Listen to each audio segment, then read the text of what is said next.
So we're back once again with the Hyundai i30N, giving you some tips and tricks to make yours better and faster, thanks to the guys at Forge Motorsport. Now today's product is very clever. It's a dual catch can and header tank. Let me show you what the problem is. So the standard car comes with this, not the most exciting, clear plastic header tank. Does the job, but you can see even on this one, which hasn't been on the car very long, if you look underneath, you do start to get heat cycle fractures and little stress marks there. So you might wonder how long that is for the world, particularly on a car that's been tuned. Now Forge's solution, in their typical style, is very, very over-engineered.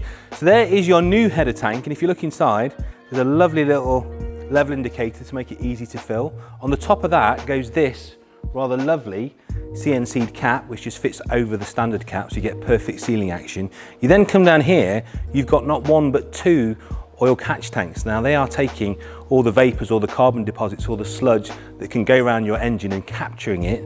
Now here there's two separate dipsticks so you can check the level, and then when you want to empty them you can either suck them back through or just use the drain holes at the bottom. So what's really clever about this part is it performs two functions, one that the factory does but better. Then it adds these two, one for the intake breather, one for the crankcase breather, and all of that happens within the same footprint, the same space as the standard part. So as you can see, you can still fit your engine cover on and everything else goes around it. Now in the kit, you also get these absolutely beautiful motorsport quality stainless steel lines. They're nitrile rubber inside, and the heat handling capacity of this whole setup is vastly superior to the standard tank. So not a cheap item, but one that does so many jobs particularly well and well worth an investment if you've got your car either standard or tuned. Just check the link and find out more.